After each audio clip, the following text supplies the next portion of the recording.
You're about to listen to Enthusiastically Self-Employed, the podcast created for you as a coach, consultant, speaker, and/or author. I created this podcast for those of us who are enthusiastic about growing our business and learning along the way.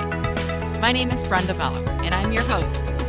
Prior to becoming enthusiastically self-employed, I was a corporate marketer who always admired those who were self-employed. Through this podcast, I'll share my learnings and expert guest interviews with you. You'll learn business, marketing, and LinkedIn tips to help you as a solopreneur or small business owner. Remember to follow this show to get the newest podcast episodes loaded into your podcast player of choice.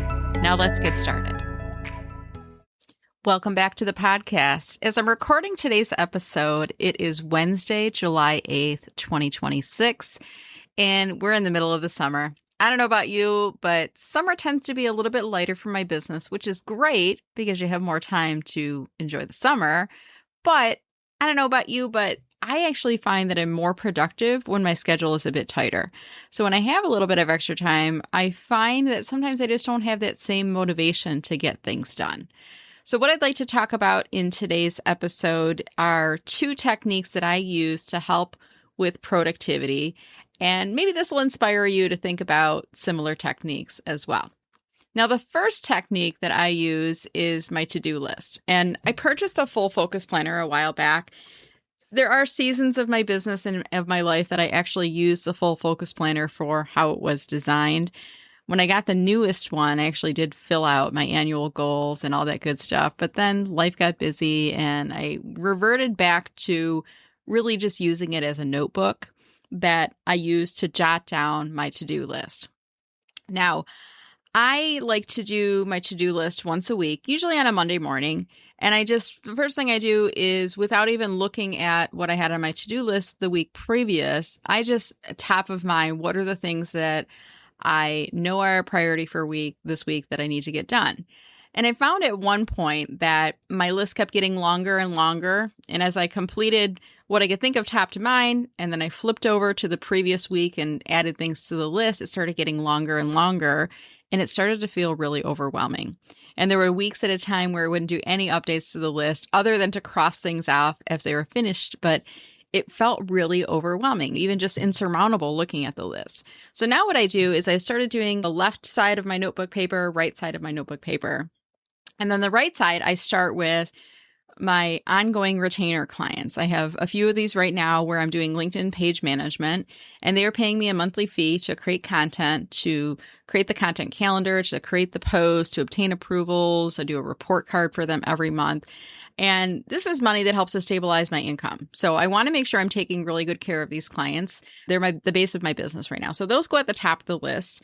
And then next to that, or rather below that, I put any client which is in a proposal phase. And I find this funny because I remember back in the day when I was first starting my business, I met with Tammy Pereira and we were talking about following up on proposals. And she said, how often do you follow up? And I admitted to her, I'm like, I feel guilty following up. I'm like, I usually tell them when you're ready to proceed, reach out to me. And she told me, that's your money. You need to go after it. And I remember that to this day when I do follow up. And I have a couple of organizations which give me a verbal commitment that they want to proceed, either with booking me for team training or for speaking at their conference or an event. And I've already negotiated the rate, the terms, everything is in place. And now I just either need to get their approval to move forward, or sometimes the ball is actually in my court. And in this case, I have a contract that I need to get out to one client. I have to follow up with a second to make sure that they receive the signed contract. After they receive it, then I need to book my travel, which will be part of my non-refundable deposit fee for them. And then there's another one that I have a client call coming up with next week. So I just have it on my radar that conversation is coming up. So again, this is on the right-hand side of my notebook. At the bottom, I have some other ongoing, these are a blend of personal/business tasks, things that I need to do. I just don't want to lose sight of them. And these are easy tasks to do when maybe I'm feeling at the end of a business day, I'm not quite done working, but I don't want to do anything that's requiring a lot of thought. Okay. Now on the left side, I start going through a list of items, which is my regular running to-do list. Now that I've taken the pressure off of that ongoing long style list, I really focus on the bigger picture things that need to be done. And when that is all done, I've done this other technique from time to time. I haven't done this lately, but maybe I'll start it again. I learned this from Terry Bean, and I was at a networking event with him. He will probably tell you the name of the person who taught him this, but basically the concept is you take a square 3x3 Post-it note and you write on there what are the 3 things you need to get done that day. Okay. This is a really great technique for keeping you focused, especially if you have a really long to-do list. Okay. So I might combine my notepad to-do list along with the Post-it note. And I know some people are using digital lists and things like that, but I'm more of a pen to paper and I feel like that works best for me. So I always revert back to that when I'm feeling like I need to make more progress on my productivity. Okay. The other technique, I was joking with one of my friends and clients today, Liz M. Lopez, and on my call with Liz, I was confiding in her that I have so many tabs open on my computer right now, and each of my tabs is actually a task that I need to do. There's a reason it's open, so I'm not going to close it until it's done. And I have a laptop in front of me as I'm recording this right now, and I've got a dual monitor that's off to the side. And as I look on my icons, if I look at Google Chrome, there's actually 4 instances that are open.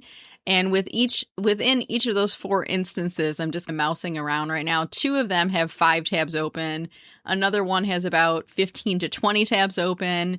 And the final one, I think it has about 5 or 6 tabs open in here as well. So each of these, I need to mentally go through and see what do I need to work on. I probably should combine this, to be honest, with my to-do list, because if there's something that I need to be working on, I don't want to lose sight of that task. Liz and I were also joking, and I think Elaine Belson came into the call when we were having this conversation about sometimes how you leave these tabs open because you have work that's still to be done related to that website or tab. And for some reason, your computer either freezes up or you shut down and it closes all the tabs. Now, sometimes you get lucky and your computer, when it opens back up, it says, you want to reopen all the tabs that you had from before? And you're like, yes, thank you. Other times it doesn't do that. And then you have to remember the tabs that you had open, which I don't know about you, out of sight, out of mind for me. So I know I should get better at this. Sometimes just sharing this with other people, this is actually a bonus technique here for time management, sharing these techniques with other people, you can hear yourself vocalizing. And sometimes you go, wow, that's a really great strategy. Other times you go, wow, there's a huge opportunity there for me to improve upon what I'm already doing. But I share this with you knowing that there may be someone who's listening to this who is struggling with productivity. Maybe I've given you an idea. Or maybe I've just given you that peace of mind that you're not alone in the process. With that said, this is Brenda Meller with Meller Marketing, and I invite you to come and check out Marketing with Meller if you're looking for more help on productivity or joining a community of others who are self-employed.